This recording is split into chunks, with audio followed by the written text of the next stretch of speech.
there it goes. Yeah, what a terrible time to get a cold. Like 2 days, get to Hawaii and get a cold. Absolutely horrible.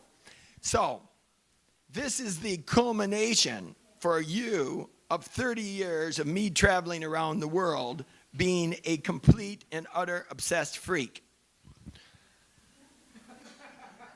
We don't have a picture up on the screen. There it is.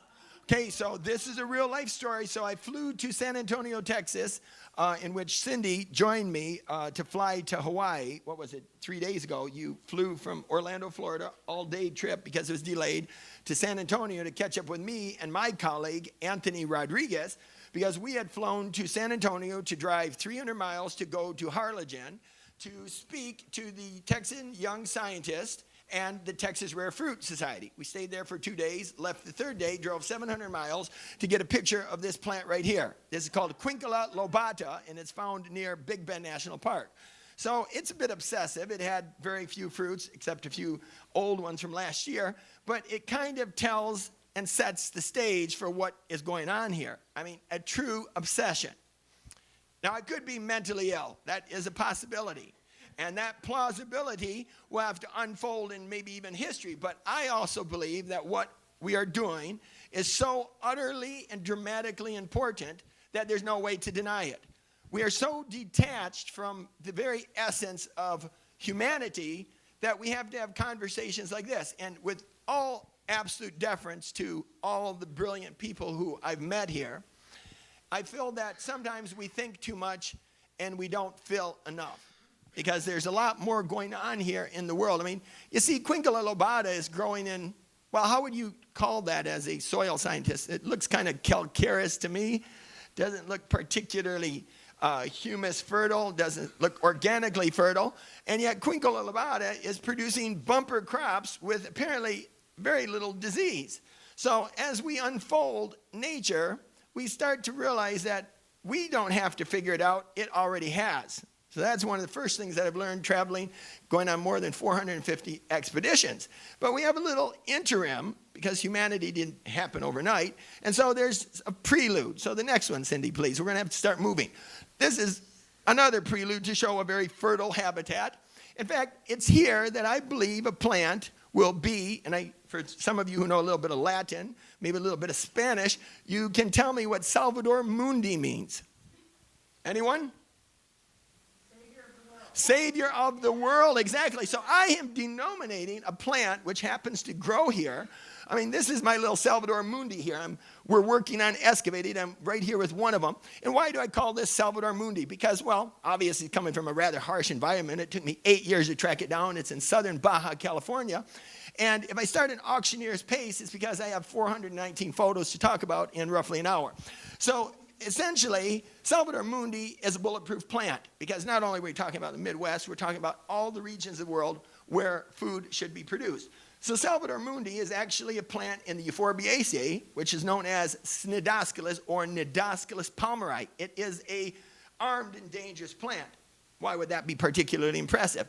Because in many parts of the dry, desertic, subtropical, and tropical world, the bane of civilization is that they also have goats and they have foraging animals. Foraging animals happen to eat anything they come in contact with that's edible, and because of the poverty in many parts of the world, considering the Sahel, the northern Africa, people don't have the wherewithal even to put up fences. So one of my contentions in my mind is that I'm going to find plants that are bulletproof to animals, yet will produce food. So let's go on a little bit and we'll discover about Salvator Mundi. Against civilization. Well, I said we would have to talk about humanity, and it's essential because I've tried to construct an elevator speech, an elevator presentation about how we are where we are today. So I have to kind of demonstrate it with an inverted pyramid. So if you imagine, we talk a lot about, you said that you're eating the paleo diet. What is a paleo diet in your modern imagination? Primarily protein with oils. Okay, it's a construct because likely, and I would debate this, is that yes, animals were part of it, arthropods, insects, crustaceans, all of those things were probably foraged and eaten, but it's likely that wherever man was, humankind, not trying to come up with some type of gender, humankind ate a lot of plants too.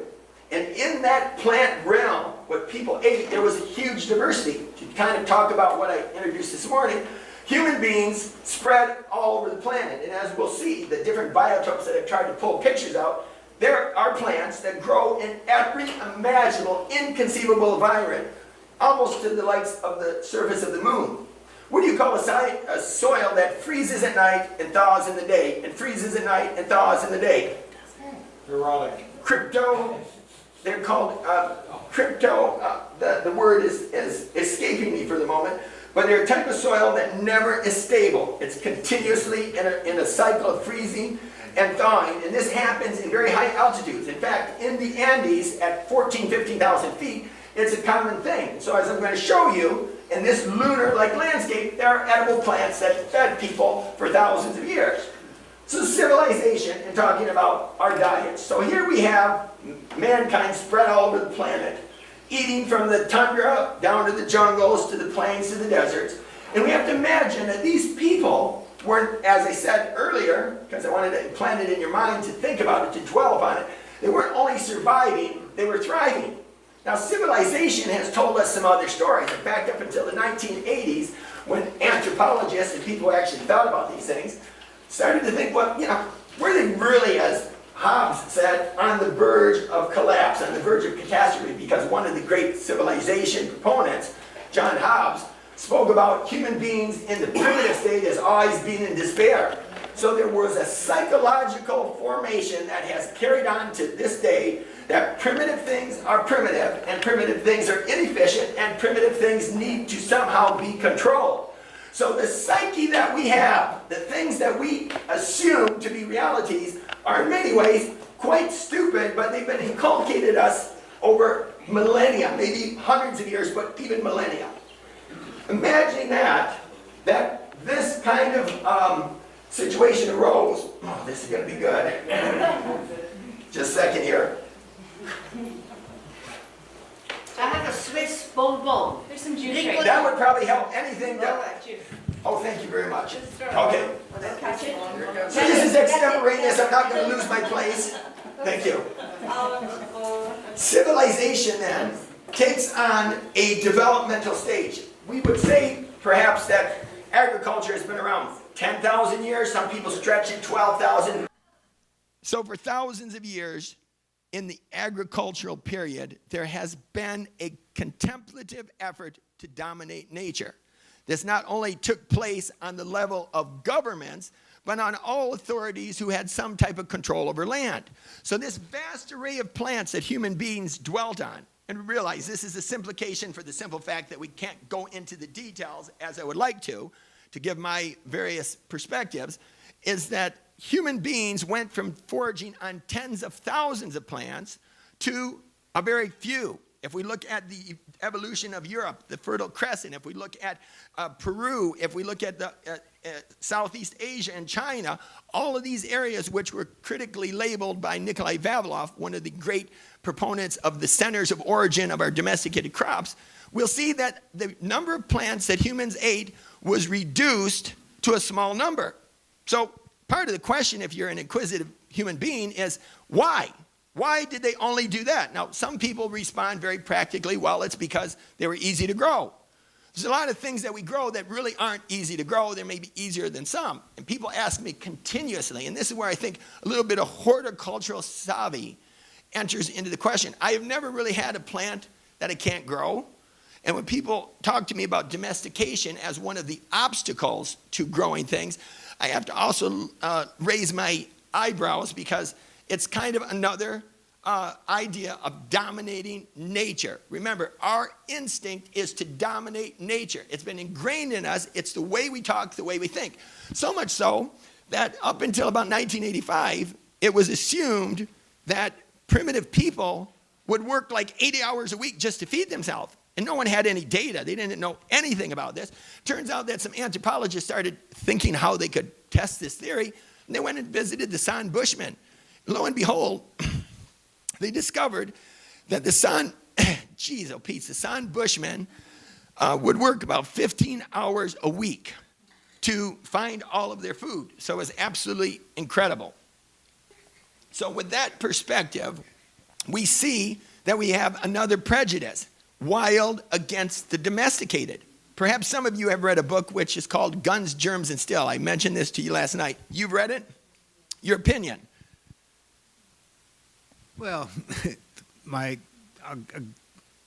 opinion of that book is basically, it says, what's the arrogance of humankind to say that we can change this for our benefit without basically ignoring all the different aspects that nature has for us. I couldn't agree more. There's another thing that I'm going to pull out of it, because Jared Diamond makes some gross assumptions. He has a fallacy of logic that he applies quite importantly when it comes to domesticated plants. He gives an example, maybe you read the chapter where he was out and they were hungry, and some of his New Guinean escorts went into the forest, came back with a gunny sack full of mushrooms. He was somewhat suspicious. Westerners kind of think, mushrooms can be dangerous. He was questioning these people. Are they really good? And they were vehement. These are my mushrooms. I know my mushrooms. You can eat them. So he ate them, and he didn't die.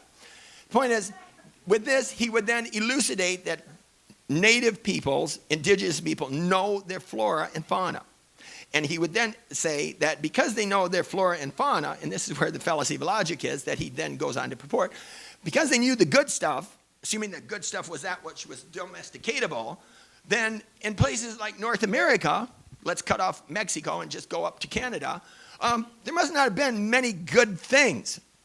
Think about this. You're out on this island right now, so I have to extricate myself from the discussion because the ethnobotany of Hawaii has been almost obliterated. There's bits and fragments. Bishop Museum has some interesting documents, different, very interesting white papers, but much of the flora of the Hawaiian Islands was literally decimated by the introduction of various, let's call them vermin. I mean, it could have been the pigs, it could have been the rats. Ecology, which was not situated for that, burning, clearing, a whole slew of things, literally erasing the potential understanding of what humans used to use. I could probably delve into it, and I'm probably going to get to that stage where I just go around in the forest, try to make a simulated study of what plants are edible and not, and then start doing some testing. That's my next endeavor. That's the next step. So when we look at North America then, how many plants can you name that are domesticated? I bring this to people's attention because it's a paltry few. Mark?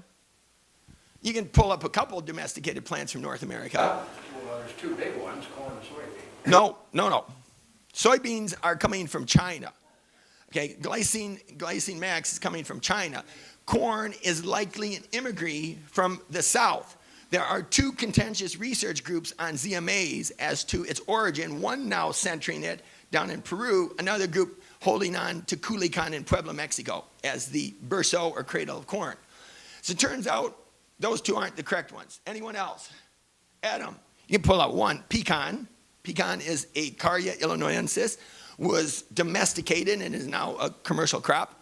Some blueberry species have been eased into cultivation, whether you go up to the low bush blueberries in Maine or the ones that have been bred and hybridized and brought into cultivation. Raspberries, no, not exactly. It would be said that the strawberry that we eat is actually a cross between different strawberries, which also include Fragaria virginiana, which is the American strawberry, but also crossed with a strawberry species from Europe and also one from Chile. That combination gave us the modern strawberry, so in some way we can say the strawberry came from that. Next one. Pumpkin nut. Okay, so this is Cucurbita pepo.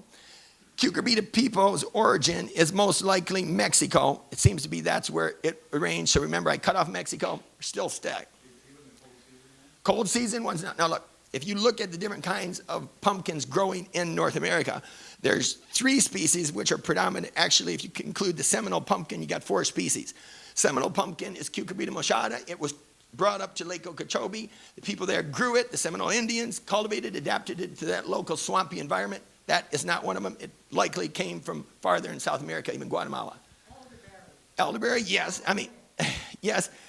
Elderberries are domesticated only very recently, in the last 50 years. So they don't even hold for the grander discussion. How about sunchokes? We also call them Jerusalem artichokes, which are very erroneous because Helianthus tuberosus is an American native that was domesticated. How about? Kale? No, kale, no. That's coming from another part of the world. Man, America has very little to offer. Unfortunately, that perception is completely wrong. Unfortunately. Onion? Onion. While there's many species of onion, allium species are prevalent all through the northern temperate hemispheres. they were not necessarily the domesticated ones. How about acorns? Acorns haven't really been domesticated. Tended nature is another question because, in fact, if you look at the Californian Indians, they had something like 20 species of quercus, which they processed the acorns and made flour out of because they had to leach the tannins out of. Okay, so here we are, we're stumbling. So, in fact, it looks like Jared Diamond has a point, right? But then that's where the logic fails. Francis Copeland wrote a book on the edible plants of North America. It's kind of an encyclopedia, and there are listed 4,000 species. Murmer, who wrote an ethnobotanical bibliography of mentions of plants used, attained about 3,000 species. So we're hovering between 3,000 and 4,000 documented species of edible plants in North America. So to me, the question starts to come down to, I don't like your explanation, Jared. It doesn't ring with reality because we can talk about population pressures. We can talk about the way people harvest it. We can just talk about the superabundance. I have a lot of pictures here, and it's going to take time to go through this, so I don't know how we're going to do it, but we'll try. That, again, civilization shows how we basically transformed and changed our ideas about nature, and that is what I want to leave that impression about. Next one, please, Cindy. This is about another perspective of the past, the universal myth of the lost golden age when it was a paradise on earth. It's in almost all religions. You could probably say something about this, about the golden age, the idea that there was a paradise on earth. Give me time to drink for a second. I think several different paradises have been imagined in several different cultures. It's not unique to No, Western culture. that's why they're calling it universal. All over the world, Yeah. there was these ideas of a paradisical age. And the fall from paradise. And the yes. fall from paradise. And it all seems to be closely associated with the development, appropriately, of civilization. Let's think about that. Another book which is interesting by Neil Hoxie Fairchild is Noble Savage. This is gleaning from literature the impassioned fascination about the idea of a noble savage, saying that we're always thinking about it. I'm going to tone it down and just try to be. It talks about a lot of different things. Good book, Noble Savage by Fairchild. Okay? Hesiod, of course, goes back to 2800 BC. This is probably one of the first Greek writers who autobiographically talks about the status of agriculture and how civilization is already destroying us. Not a new thing, doctors. Hesiod writes about it in 2800 BC. Against History, Against Leviathans. This is by Freddie Perlman. Cool book, certainly off the radar for most, but it has some very keen ideas about the perspectives of how history has been changed and distorted. That's Hoxie Neil Fairchild. This one I think is good because I think it gives us a little bit of perspective because some of us are perfectionists, and when we mess up, we feel like we've really failed. I failed so many times. I just love screwing up now, so that's why it's important to have that perspective. Marshall Salins comes about, and he shreds the traditional idea of the starving savage, because remember, that was another point that I made, is that, the concept was that these people who were living in primitive societies were poor, destitute, and in terrible shape. That gave reason for us to develop the structures and the infrastructures that we have today. And yet when he started examining it, rather than being poor and desperate, they were thriving. Not always, but almost always. The mushroom at the end of the world, well, this is what has been spawned by the present day. So you have people writing how mushrooms will save us. It could be. I can't deny it. Next, please. Oh, this is how I started. How I started being a curious George. I mean, a little bit of personality with my two little sisters that I used to fight with, still fight with. I may have it. I had it for a long time. This is the evolution of the creature before you. Yeah. So we learn how to work hard. That's why I like Charles and his wife as poster children and your children. Hard-working American, salt of the earth. My grandfather, who's over there in that jean shirt, God rest his soul, I said he was a dictator, but he was a benevolent one because he laughed, but he made us work our butts off. And there I am chopping. This was my first expedition to Jamaica. in the Blue Mountains when I was about 18 or 19 years old. This is what's happened since. So I've done about 450 expeditions around the world. This is my brother-in-law, Jake. And here we are preparing for a trip in the Amazon. Obstacles along the way are always nice to show because it does point out that there are rough areas of the world still, not necessarily all because of crime and war. This is in Chile, and we were driving for several hours to find a single plant. And as it turns out, this was our obstacle. We were able to skid the cars around it, which my brother over there is guiding them through. Meeting lots of humanity. I think I spoke with you, Sarah, about how when you go around the world and you meet people from everywhere, it sinks in that we're one humanity. The fact that you say, what do plants need, basically mirrors what humans need. And when you travel around the world, you realize that's what we all need. And so you meet people and you realize that you're with them. This is me and my brother in Mexico in the xerophytic forest. This is in Ethiopia. I had a guard. This is in Djibouti, getting gas at a gas station. This is covered with a fire ant guard or electric ant guard in New Caledonia. This is in Papua New Guinea or Fiji.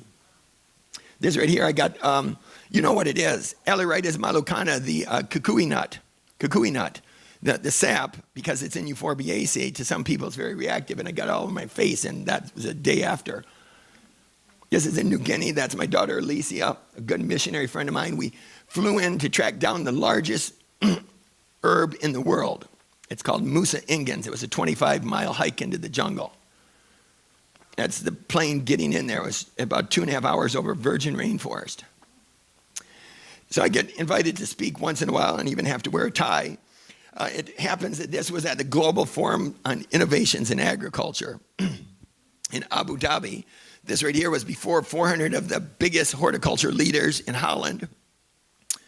This is what I do in my spare time. So I have books, and I read books because every gleaning of information that I can put into my head will add to me the information that allow me to track down the next thing. And it's insane. This is the other part of me. I deal a lot with top chefs, with top culinary people, because one of my dreams is the introduction of these will come at the hands of some noted chef who will make the highlight, and then everyone will say, oh, that's important. Because right now, they don't give a damn. This is a film crew in Namibia. We've tracked down Welwitschia. This one could be 1,500 years old by the size of it. It only has 2 leaves.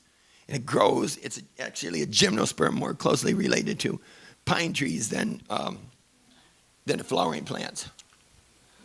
My son Dimitri and I in Guingola in Mexico. This is in Dhofar in Oman, and I was looking for different types of things that the Bedouin had eaten. This is my newest cohort, my little Katerina, who's 2.5 years old. She's a Spitfire, and then my daughter in the back. She's been to 70 countries. So I hope it continues like you, Charles, with your family. There's some things we collected in the jungles of Vanuatu. Okay, so now we get into what I have assembled as a domestic preview, because there's both here. I'm just as passionately fascinated by the diversity of the domesticated plants that we have, and we hear all kinds of apocryphal stories about how we're losing biodiversity. I kind of have to confront it this way. In the beginning, in Central America, if we're just talking about lima beans, there are probably 2 different colors, gray, black, and maybe black and white. And over the years, maybe it's a very short number of years, we really don't know, mankind was to tie into nature and select genes that had diversity. So to say that we've lost it, yes, we've lost maybe some varieties, but probably the inherent resilience of that magic is there.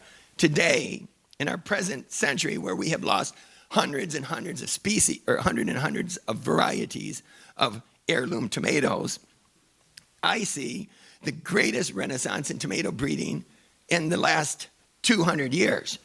There are people like Brad Gates who create tomatoes that look like they came out of the Sistine Chapel just to sell sell you an image of beauty. These are pucanuchu peppers from the Peruvian Amazon. Please. These are all cucumbers. How many people have seen these many different kinds of cucumbers? Okay, so it's all Cucumis sativus. All of them are fertile amongst themselves, and they're all different cucumbers. And I've raised them all and I've eaten them all. These are just a small, I have 1,000 different beans in our Phaseolus vulgaris collection. How are you keeping them? Are you refrigerating them? I try to get people to grow them, and it's a long story. This is my little nephew, and these are all Cucurbita maxima. When you ask about some of the northern growing squash, I didn't continue with the species. So the first one is Cucurbita pepo.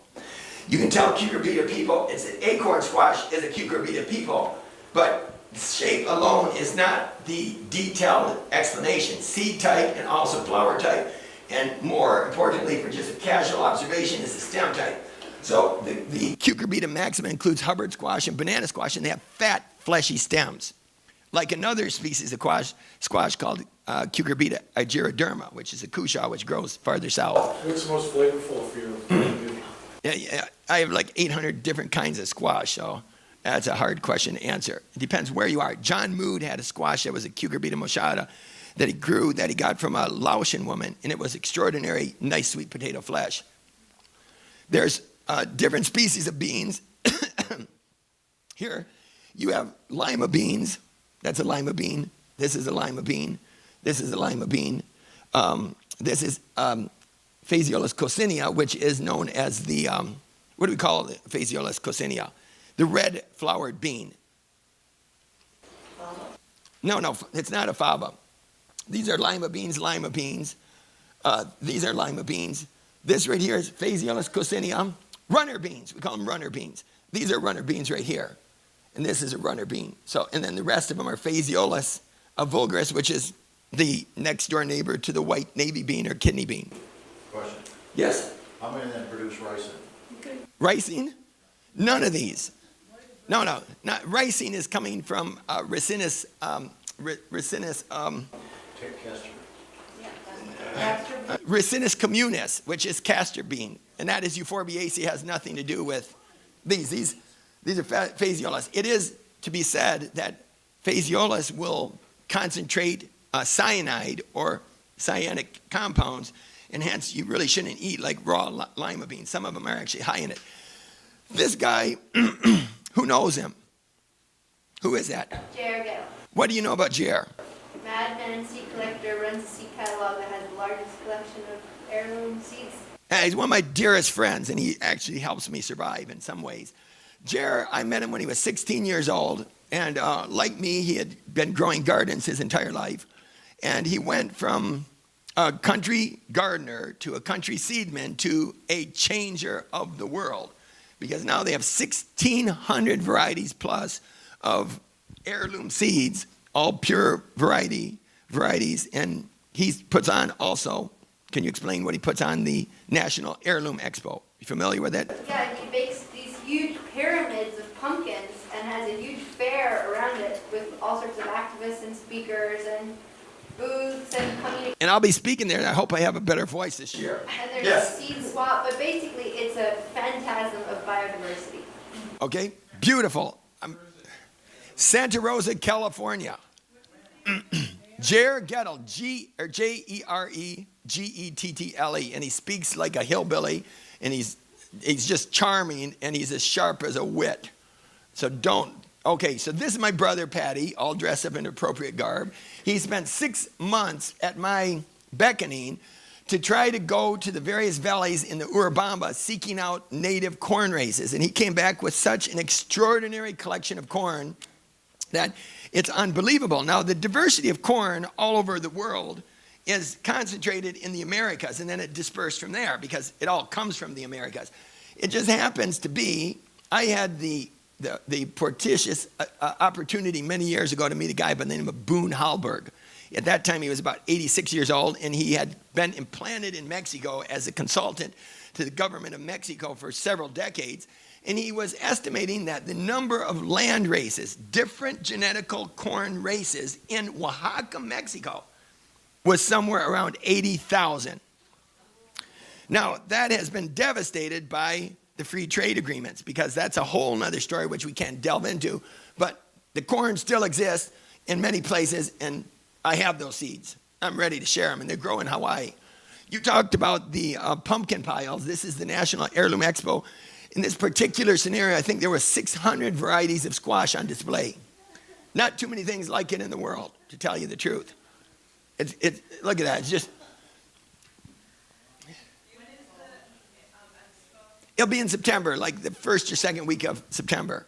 My California home is really close to that. If you visit, you can visit me too. Yeah, so he has done something absolutely phenomenal. And those pumpkins are actually raised, all of those squash and pumpkins are raised in Illinois by a guy by the name of, his name is Matt, but I forget his last name right now. Those are probably all crossed. If you're growing that many varieties in proliferation, even if you have the 4 species, you're obviously going to have crossover, so you'd have to hand pollinate. And I do have a lot of people who raise out rare seeds and keep it pure by, pollinating by hand. So all over the world, I've been trying to follow in the footsteps in my imagination of the great botanical explorers for horticulture purposes like Fairchild, and also a guy by the name of Howard Gentry. At the USDA, he acquired something like 15,000 accessions over his years of traveling. And so I think I've now surpassed 15,000, but this is in the Dominican Republic, this is in Morocco, looking for weird land races that had been isolated and remote. This right here is a collection of orchard fruits that was in Lucca, Italy, where I spoke this last year. These are tomatoes. I mean, many people are only familiar with red tomatoes and maybe a few being introduced in the commercial scene.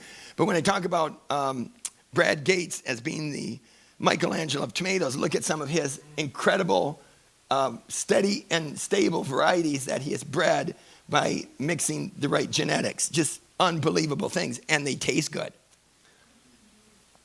Okay, so then I started doing plates. Plates are one of my ways of compiling the beauty of nature in a way that shows just, in a very simple but poignant way, the incredible beauty. This is in northern Sweden in September.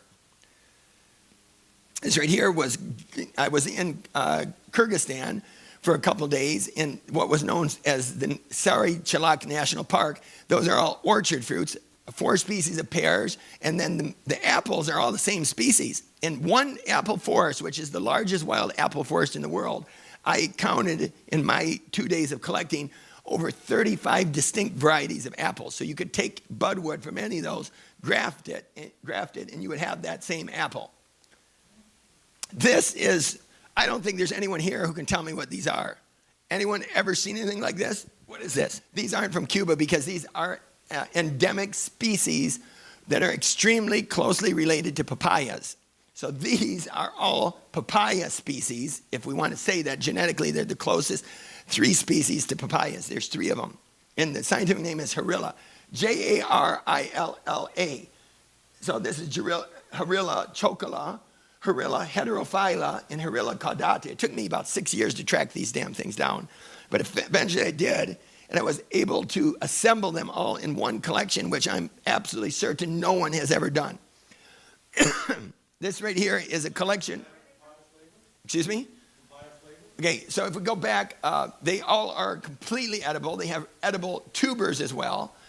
And okay, so now we're going to start getting into the real meat of the issue. The real meat of the issue is people are sitting here consistently talking about food security. I've only showed you a few pictures.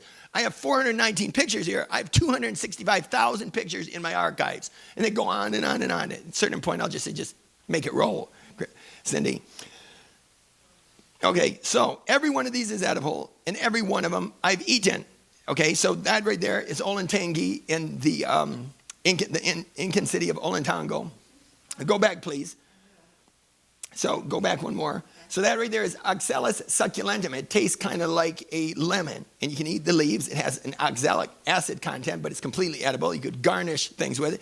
For your purposes or anyone else trying to do decorative vegetables, it's spectacular. Look at it. It has a 3-leaf clover on the top of it. It has a succulent, juicy, lemony stem.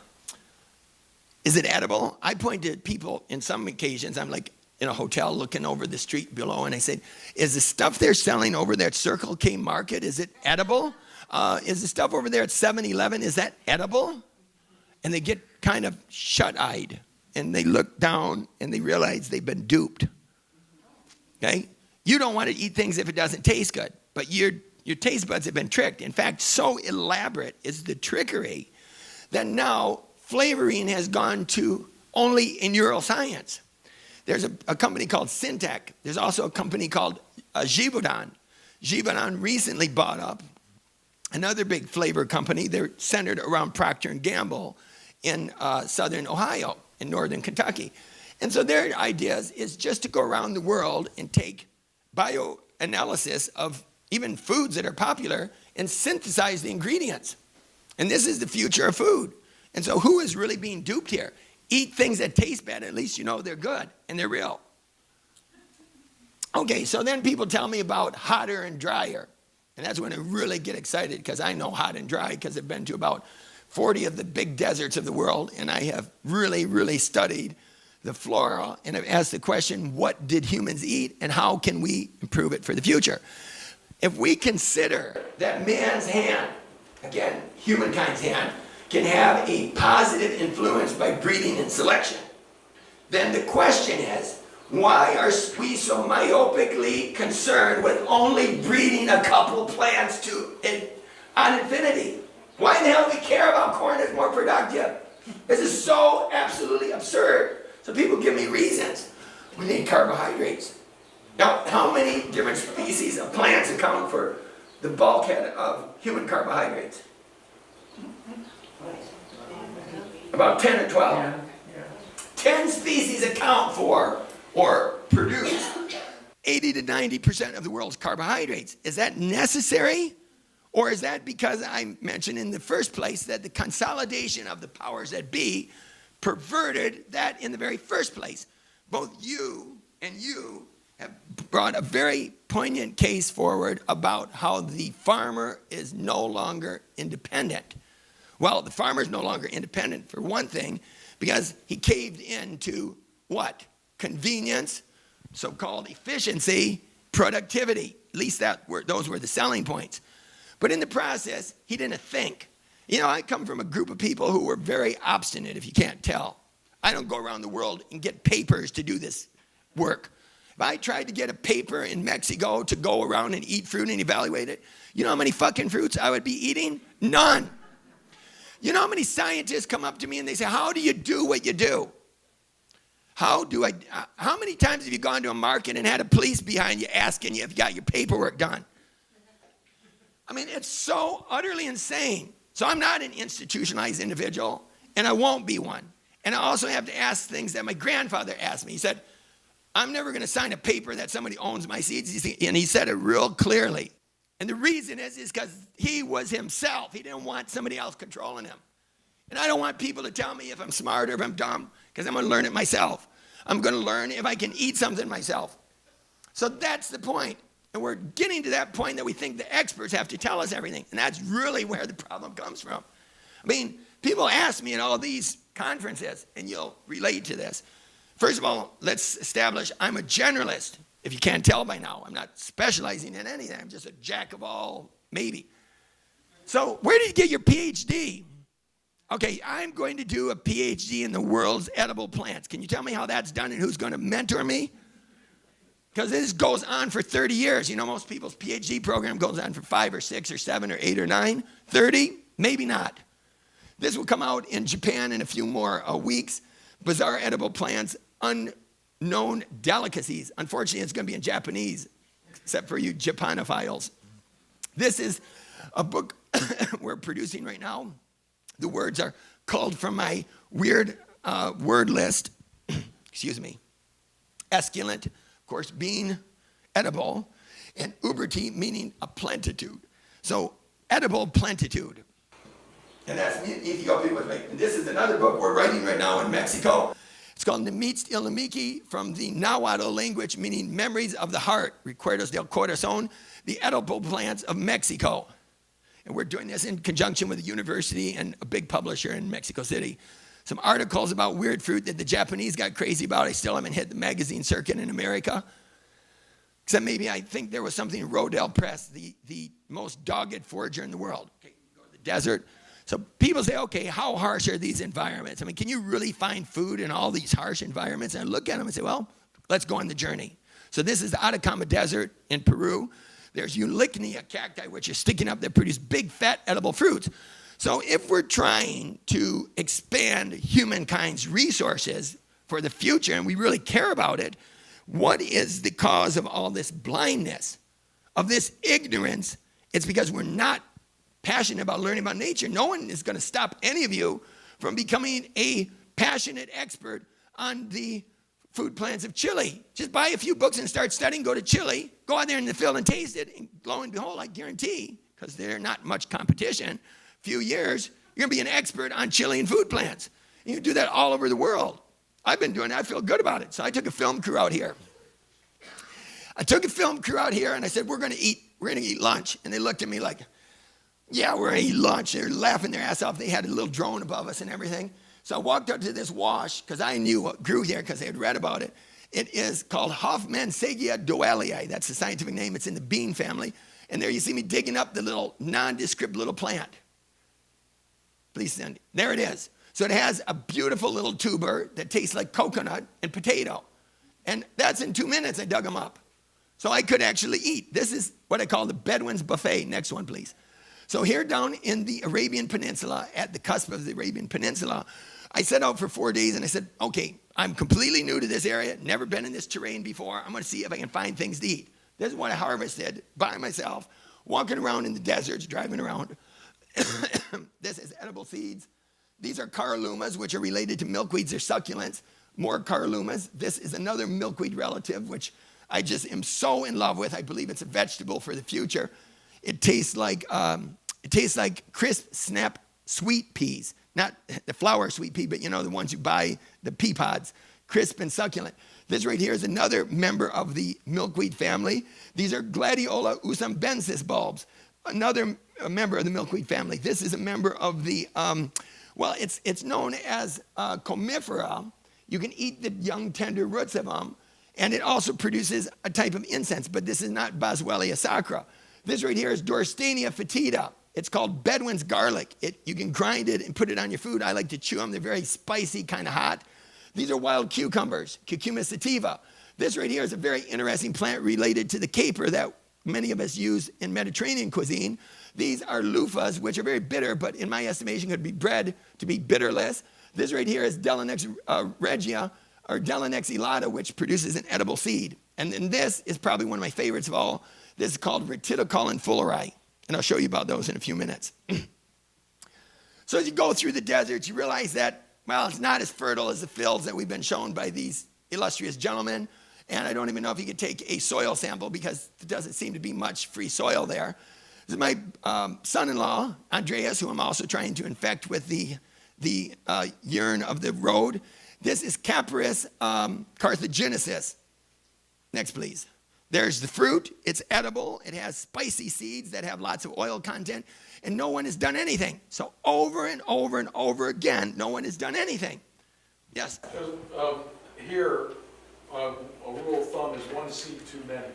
Is that a rule around the world when you're traveling as far as eating things that you see it only has one seed? Who told you that? Well, that's what we learned through Yeah, that sounds ridiculous. I never practiced that. The seeds of this thing are completely passable through you and edible. And of course, if someone really were to press me about certain manners of transportation, the human digestive tract is a very efficient one because it's just food stuff. You have to process it afterwards, and that could be a bother, but there are means and ways. So this right here is Capparis carthaginosus. The fruits online, they're dehiscent, they split open, they have wonderful flesh, and you see what is growing out of lava rock. This right here is a chef in northern Spain, in Girona, Yolanda. And Yolanda is sitting there with a compilation of things that I collected in the Arabian deserts of Jordan, of Qatar, of Kuwait, of Israel, and Oman. There's some of it up close. It's been traveling around for a couple weeks at that stage. Get a little shriveled. That is a gladiola bulb. So let's think about this for a second. if these are edible, and if we are concerned about the future of food, then why are there not people doing this? Now, let's not be an expert deferring society. We don't have to defer to experts. Let's talk about what that means.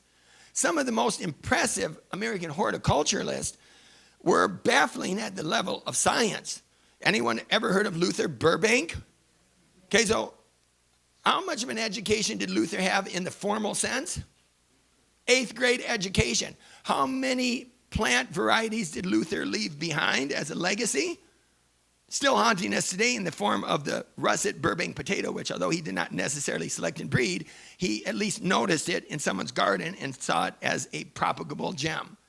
800. 8th grade education, 800 varieties to his name, including illustrious things like Santa Rosa plum, spineless opuntias.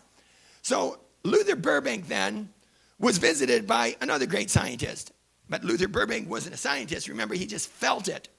There's other people who are challenging and changing the way. And this is how I believe much of domestication happened. Because to my knowledge, even at civilization's rapid ascent, there weren't universities doling out PhDs. Those corn that my brother was collecting were undoubtedly selected by somebody, maybe for colors, maybe for patterns, maybe for varieties, maybe for taste, maybe for size, maybe for maturity. But humans are ingenious, even ones who don't have underwear on. And that is what we're missing. So I can tell you, I mean, this is a clothing optional resort. I don't want to take my pants off right now. Sometimes. The point is, you can be naked and you can be creative. And some of the most brilliant, creative people can then change the future of agriculture. Let's assume, what's your name? Sophia gets really excited about gladiolas. Sophia starts studying the ethnobotanical implications of gladiola breeding. And before long, we don't only have Gladiola usambensis, we have crosses, larger tubers, or larger corms in this case, and they're delicious. Now, these are traditionally roasted by the Bedouin on a little cow dung patty because it's said to imbue the gladiola with a particularly savory flavor. And I can attest to this because then they would put butter on it, and butter makes everything delicious. Next, please. So this right here is Hespercalis undulata. Looks like a very fertile and vibrant area. It has never been sprayed with Roundup. This is about 100 miles outside of Palm Springs, California. And it's Hespercalis undulata. As you see, it's a beautiful flower, but what the American Indians wanted was the bulb. Delicious, you could eat it raw. No one has ever been, like Sophie is going to be, breeding them and selecting them for bigger production. And hotter and drier, this thing goes 9 months a year without a drop of water, and it's happy. It already has its reserve, that's why it's a bulb. So why are we trying to make corn more proficient at not respiring when we have beautiful staple foods that are all around us and we're oblivious to? This right here is Yeheb. This happens to be here in Hawaii, so you can raid the place. It's the crater? Cocoa Crater. I feel like I've seen this. You have seen this plant. If you rub it, you'll get red hands because there's glands on it. This Cordoxia edulis, I call this another one of those Salvador Mundi plants. It will grow in very thick clay. It comes from Somalia. Produces a nut, but listen to this, doctor.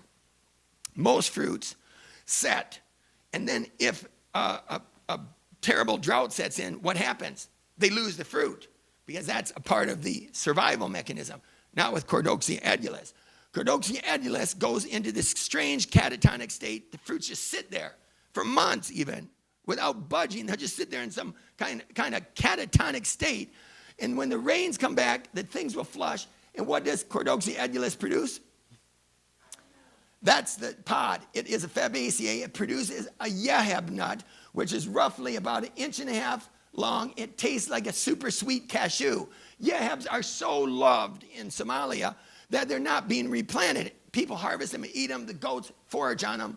It's an extraordinary plant. I have been working for years to sequester things and get people to grow them. You can't transplant this thing. You got to plant it where it grows because it sends down a sinker root because remember, it's in a very bone dry area.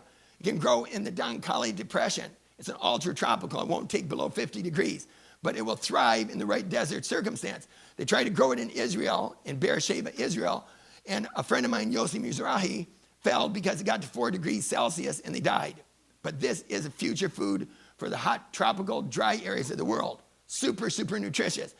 Again, back in the Atacama Plain with my brother and Jake, we're digging up something called Tequilia atacamensis. Why do I want this plant? Because it has a thick and large root that tastes like orange juice. Have you ever had anything like this in the barren desert? Well, there it is. This right here is in the Patagonian plain. This is related to nasturtiums. It actually is a nasturtium species, Tropalium.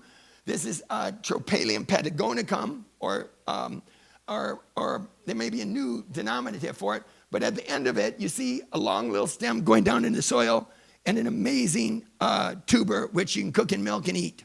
No one's done anything about it. Parasitic plants, well, in the sands of Southern California, northern Sonora, there grows something that used to be absolutely essential to the survival of the Pima Indians. This is called sand food. So sand food is without chlorophyll.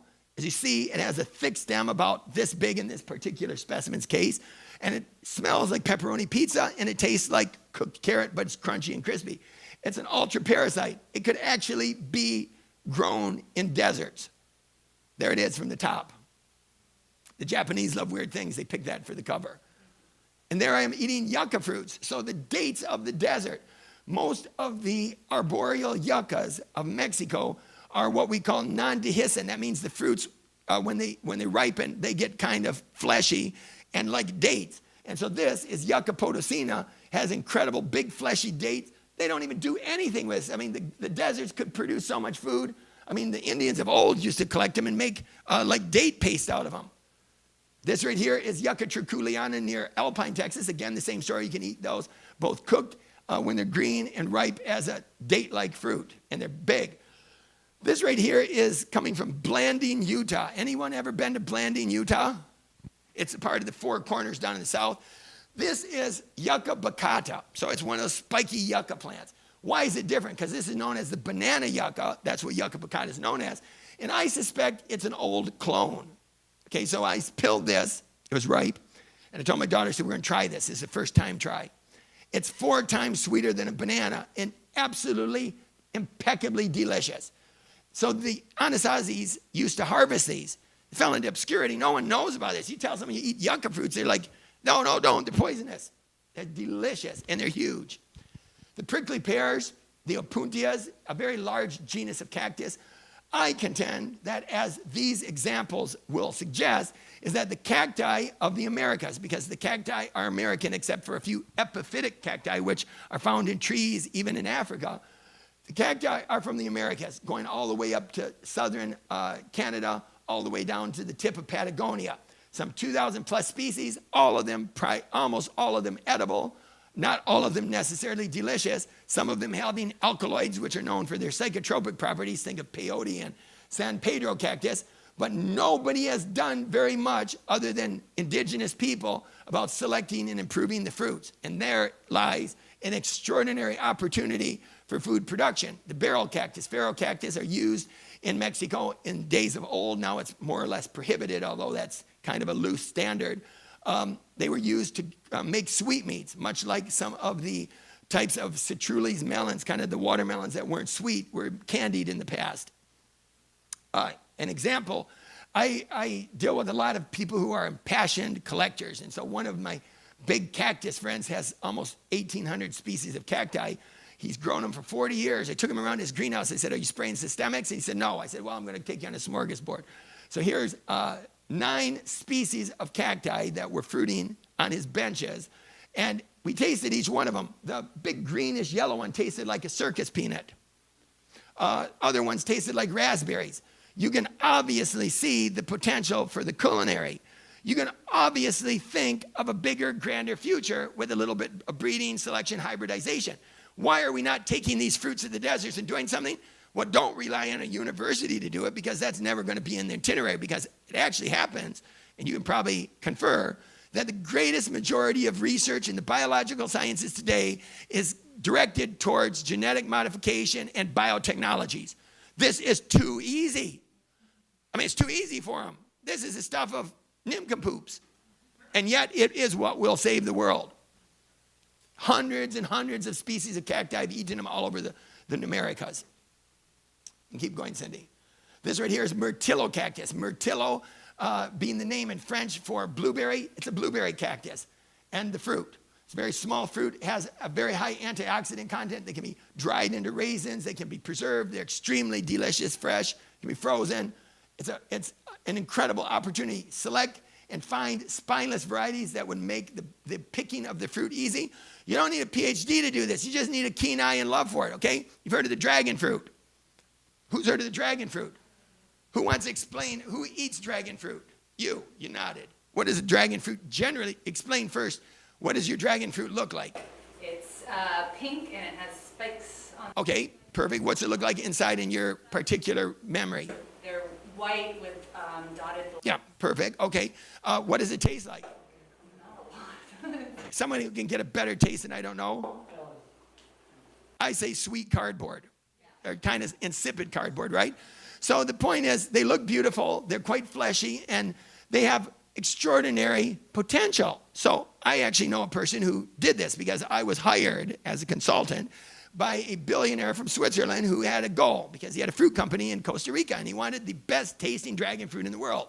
He said, okay, Joe, you have a fiat to travel around the world and I want you to find the best dragon fruit in the world. So I would go from here to London. I would go to places in Italy. I went to the Middle East, and then I went to Israel. I met with Yossi Mizrahi, who was breeding dragon fruits and bragging about everything and telling me how many good lines he had and how flavorful they were becoming. Then I went to Vietnam and to Thailand, and then I flew back to California, and I found out where the Israeli got his cacti, because it turns out there's a guy who's a retiree, and he was a computer scientist. He didn't have any idea about botany from a standard of degree, and yet he was an impassioned grower breeding cactus, and he decided he was going to create the best tasting dragon fruit in the world. So I was there in August one year, and we get there, and he brings the fruit in. It was still kind of green because it hadn't ripened up. He says, it's 45 days, it should be good. He cut it, and he let me taste it, and I said, Edgar, I think you have found it. It was so sweet, it was unbelievable. It was 18 bricks. But that wasn't the best part. It had the tang of a strawberry. So here it was, Edgar's baby, and you can go online and buy it from Baker Creek, I think, because they're selling it. They were propagating it to disperse it to the world. And that genius of invention, if we call it that, is from a former computer programmer who has cactus in his backyard. Okay?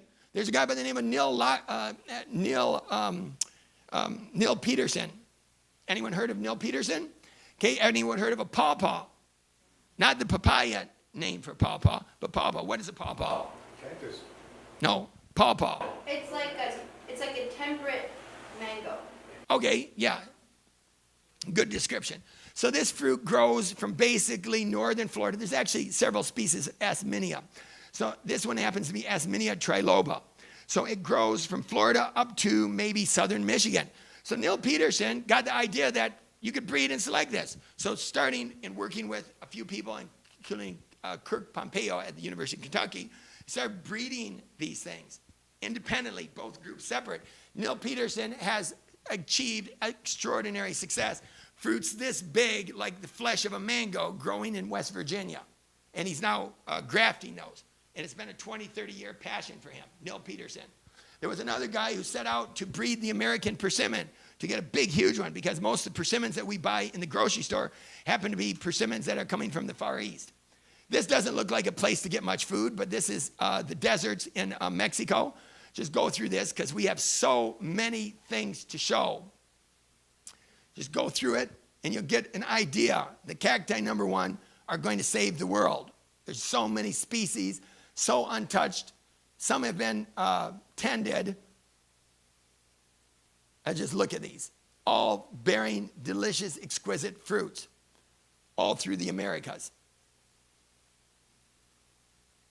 And very few people, okay, so we'll stop at this. So people then are asking me, well, with all this drought and stuff, how are we going to do things? Well, I thought there's some people who could probably tell that story. They're the Kalahari Bushmen, the San people in this case. So I was down in Botswana, and the San people took me on an excursion for about a couple hours, just walking around after the rains had come.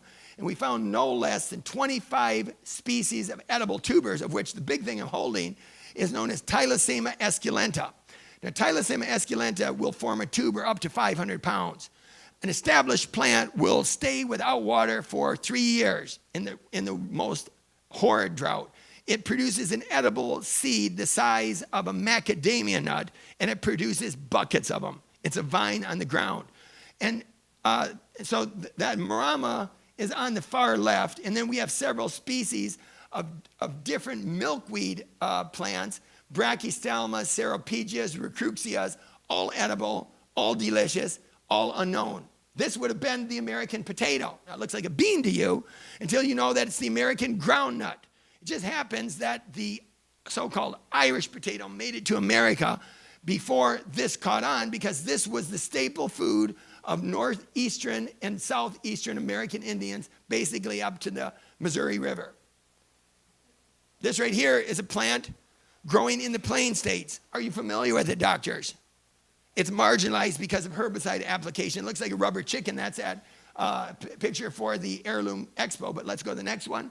Joe's, Colorado. If you ever go through, well, you remember me because that's where I found a good portion of these. This is the plant. Anything that it reminds you of. Sweet potatoes. That's in Ipomea morning glories. So this plant forms a crescent type of shrub. It's a perennial, produces tubers up to 40 pounds. And it is growing in the dry grasslands of the western prairies. Wait a second. And it has a potato, a sweet potato that's delicious. Nobody has ever, to my knowledge, done any selecting or breeding on it. And yet it fed the Plains Indians as one of their main staples for perhaps thousands of years. And not only that, it's a gorgeous ornamental. And it's a perennial. What's that called again? It's called Ipomea leptophylla. Leptophylla, leptophylla, meaning long, narrow leaf. Anyone know what this is? No, it looks like it, but this is called Mentzelia, Mentzelia. These produced a seed not terribly unlike sesame, growing all over the prairie states. The American Indians would harvest these. Now, part of the reason there was such an extraordinary demise of this indigenous knowledge is the brutal oppression of the American Indians. So when people hear that there are Indians still living in Oklahoma, most don't relate that many of them are transplants even from eastern tribes like the Iroquois or the Olagala. And so they moved out to the areas where they have no connection to the land, because the vast prairies and forests of America have as much diversity in them than we can believe. That's a Mentzelia plant with my father and my brother-in-law, Mark, out in Colorado. So another Ipomea species produces an incredible, delicious tuber in the sands of Mexico. There's a small one up at the upper left there. Are you going to cover in here your plan for how more ethnobotanical exploratory material makes its way into the mainstream? Yeah, how do we get a list? Yeah, your Like, what's your plan process? for making these turn into viable cultivars. Yes, that's what we're supposed to do. This is the first part, right, doctor? I mean, the first part is to introduce a few of the players. This is Kelleroi involucrata. This is known as the wine cup. It grows all over the northern plain states. That was harvested in Nebraska in about the end of September. Big, nice roots. You can eat the leaves, the flowers, the roots. Nobody's done anything with it. And it grows just wild. This right here is a plant. Well, I mean, people say, how can we have salad vegetables that would grow in the drought? Well, for roughly 10 months a year, Euphorbia balsamifera looks like that. And then the rains come and it's completely covered with delectable leaves. This is another plant that produces an edible seed. Again, 9 months a year, it's bone dry, 100 degrees. The rains come, it produces seeds within a matter of a month or two, and they're edible and delicious like cashews. This right here is excavating another one of these. Let's see what the next picture is, please. Oh, this is the Salvador mundi. So there's the plant down there covered with terrible spines. If you touch it, you'll be welted. A single plant can produce up to 20 pounds of tubers. And you see where it's growing on clay marl rock. This is down in southern Baja, California. It took me 8 years to track this population down. And there I am with the tubers next to it. So happy. Look at the beautiful tubers. Then I got on the plane and I was cutting them up on the plane, and people were looking and said, why are you eating potatoes? I said, no, this is Salvador mundi. And they said, yes, and you're mentally ill. And There's it in my little plate on the plane. This is my son next to what's known as a rhinoceros tree. This is actually a type of ceiba species, and it's completely edible, except I don't think you'd eat the horns on it because they are quite cornous. There's the leaves of new ones. They're edible. You can cook them as greens. You can eat them raw. There's some of the tubers. When they're smaller, they're delectable and very fleshy. They produce hundreds of pounds of tubers. There's one of them cut up. Then I was in Madagascar, and I was looking for this because I had seen a picture for it. And I say, this is another one of the Salvador mundi plants, an unknown tuber in the bean family that's super delicious. This guy goes out with a stick after we drove another 25 miles after a 3-day drive for 120 miles to get out to this woodland, and he digs up this giant tuber. And there it is. Look at that. Absolutely amazing. I took it back to Holland, and we ate it. We were astonished. Different types of herbs and condiments all over the world. This right here is known as Pectus piposa. It's an ephemeral plant that comes in the rains in Arizona. So this is not far from Kingsman, Arizona. You eat that. The American Indians would dry it and put it on all their meats in every dish they would cook because it's so flavorful. This right here is a plant that is known as the devil's claw. The young greens, actually in the 1920s, the young green fruits were pickled in both Massachusetts and in Michigan as a pickled vegetable, and it's completely edible and delicious. This is the lost food of the Aztecs, a plant that will grow in 100-degree weather. If you cut that, lay it on the ground, leave it 3 months in the heat, you stick it in the ground, it'll grow again. It has up to 10% dried protein content in the leaves. Chaya esculenta. This right here is saya, growing in Sonora, Mexico. Edible fruits, edible roots, edible leaves, edible flowers. No one's done anything with it. You can make coffee with it as well. Everything on it is edible. Beautiful edible flowers too. There's a young plant in Arizona. Different types of desert passion fruits. This right here are the palm trees. Now we know the date palm, but it just happens that a great number of palm species, both in dry areas of the world and tropical areas of the world, give edible fruit. Think of acai berry as one of them. This right here is known as the Hesper palm, growing down in the Magdalena or in the Catavina rocks in central Baja California. Look at all the fruits on them. Has an edible thin layer of pulp. What if some curious Betty comes along and starts breeding them for thicker flesh? This is a fruit. No one's done anything about it. Nobody's done anything with most of these things. Wild fig trees. More than 300 species of wild figs around the world are edible and delectable. This grows in the barren deserts of southern Baja, scorching sun 8 to 10 months a year, no rain whatsoever, and then they'll produce hundreds and hundreds of pounds of fruit. This is a very vicious plant that produces a seed that is extremely nutritious. You can't touch the plant. Goats won't eat it. Hence, it's wonderful. And then you harvest the seeds. There's the seed pod. There's some of my collection. And there's the seeds. And you just plop them in your mouth, chew them up, have thin shells, taste like squash seeds. Super rich in protein. Goji berries. Well, that is a group of plants that's related to tomatoes. They're called Lycium. This is in Arizona, in Scottsdale, Arizona, on top of Black Mountain. And this is Lycium berlandieri, loaded with super xanthocyanin-rich fruits that stain your hands yellow-orange. And they're very delicious. No one does anything about selecting those. How many projects can we possibly have for curious people? Endless. So we have to take about this. We don't have to think of university. We just have to be interested. So I don't know what my job is in the world. I mean, I think that I'm somewhat of a sacrificed soul because I want a garden, but I want to introduce people to this, and I have to make a choice. Now, you can keep going. This right here has like a black marmalade inside of it. It is an amazing desert fruit called randia. This thing grows in the southern deserts of Baja. Again, I use lots of desert things. The fruit tastes like apricots and popcorn. This tastes like lollipops. Grows in southern Baja as well. 9 months of complete drought. Super edible, delicious fruits. What do you carry with you? You're trying all these plants. What happens how do you know that they're not poisonous? It's because I study. You see all those books? I mean, I have had some bad experiences, but they've been more by stupidity rather than a lack of knowledge. You have to study. Yeah. So there's different ways, and I'll explain that if we get into questions. There's that Euphorbia balsamifera when the rains came, and you can see it's still kind of dry. There's when the rains came. Tastes like lemon, delicious, you can salad bowls. So many people don't know that the American Indians had a great penchant for cooking agaves in the desert Southwest. This one is Yucca utahensis, Iborospina near Las Vegas. This is agave utahensis cababensis near the Grand Canyon. And then this is agave parrii in central Arizona. They were all pit baked.